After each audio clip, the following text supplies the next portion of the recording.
Hello बच्चों, नमस्ते। I am के गौर और 12th क्लास फिजिक्स के इस वीडियो में एक न्यूमेरिकल सॉल्व करेंगे। ये न्यूमेरिकल ये कह रहा है कि एक हीटर है जिसका पावर 1.5 किलोवाट और टाइम दे रखा है कितना समय के लिए यूज़ किया जा रहा है इस हीटर को, जिसका पावर है 1.5 किलोवाट, 30 मिनट के लिए यूज़ किया जा रहा है। तब हीटर कितनी हीट प्रोड्यूस करेगा वो आपको निकाल के दिखाना है। How much heat will be produced on using A heater of power 1.5 kilowatt for 30 minute. 30 minute के लिए यूज़ किया जा रहा है, कितनी हीट प्रोड्यूस करेगा वो निकाल के दिखाना है। ठीक है बच्चों, तो यहाँ सबसे पहले गिवन वैल्यूज लिख लेते हैं और उनको ऐसा यूनिट में चेंज कर लेते हैं। बच्चों यहाँ पर पावर की वैल्यू 1.5 किलोवाट है, इसे वॉट में चेंज करने के लिए 1000 का मल्टीप्लाई करिए 1.5 और इंटू में 1000 मतलब 10 की पावर 3 और ये what.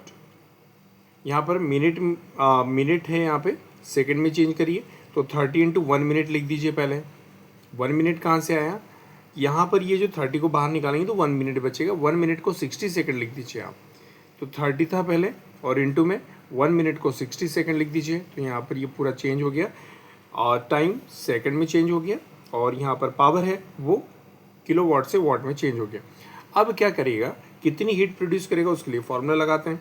Power equal to, power और टाइम में एक रिलेशन होता है पावर टाइम में, ठीक है। पावर इक्वल टू भी आप वर्क डन अपॉन में कितना वो हीटर वर्क कर रहा है वो, तो power equal to work done upon में टाइम। मैं फॉर्मूला लिख रहा हूँ, देखिए बच्चों मैंने फॉर्मूला लिखा, power equal to work done upon time. Work done जो है प्रोड्यूस्ड हीट के बराबर होता है, तो यहाँ पर लिख सकते हैं प्रोड्यूस्ड हीट। तो नेक्स्ट स्टेप में यहाँ प्रोड्यूस्ड हीट लिख रहा हूँ, बाकी सब सेम रहेगा। अब बच्चों यहाँ पर ये प्रोड्यूस्ड हीट उसकी ये यहाँ पर अगर 1 मानते हो 1 को मल्टीप्लाई प्रोड्यूस्ड हीट में करोगे प्रोड्यूस्ड हीट, तो प्रोड्यूस्ड हीट की वैल्यू हो जाएगी पावर इंटू टाइम। तो यहाँ पर लिख रहा हूँ produced heat equal to power into time. अब यहाँ पर दोनों वैल्यू रखने की ज़रूरत है, पावर और टाइम दोनों की। तो प्रोड्यूस्ड हीट को एच के द्वारा इंडिकेट कर सकते हैं, पावर को पी से और टाइम को कितने टी से। अब दोनों वैल्यू पुट करनी होगी हमें। एच इक्वल टू हो जाएगा, पावर की वैल्यू है ये रही 1.5 10 की पावर 3, तो ये 1.5 और इंटू 10 की पावर 3 इंटू टाइम की वैल्यू है 30 इंटू 60, तो यहाँ लिख देंगे 30 इंटू में कितना 60।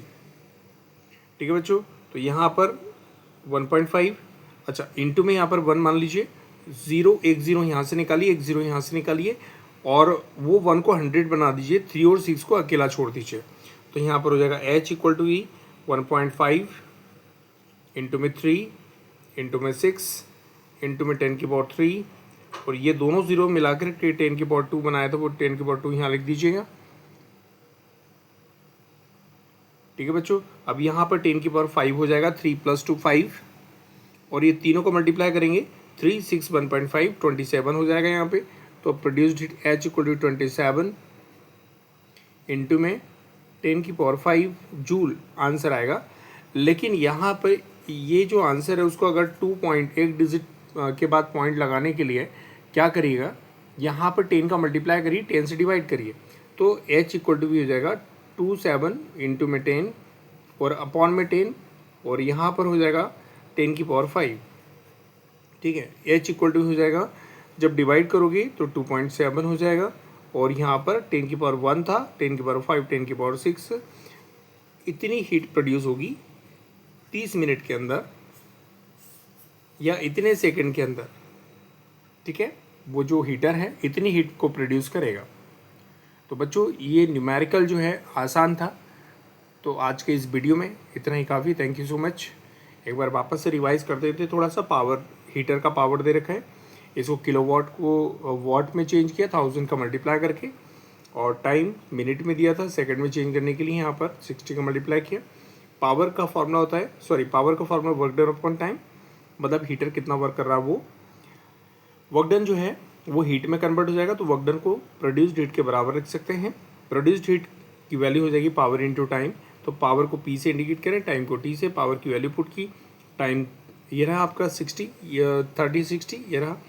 अब 1.5 3 और 6 का मल्टीप्लाई अलग करिए और ये दोनों जीरो को मिलाकर 100 बना के 10 की पावर 2 करिए और 10 की पावर 3 ये सेम एज इट इज़ 10 की पावर 5 हो जाएगा। यहाँ पे आप यहाँ पे 27.0 है यहाँ पे, तो 2.7 में आंसर लाने के लिए 10 का मल्टीप्लाई करिए, 10 से डिवाइड करिए, 10 से डिवाइड करोगे जब 27 को 2.7 हो जाएगा और 10 की पावर 1 और 10 की पावर 5 मिलके 10 की पावर 6 ये जूल, ये आंसर आ गया बच्चों।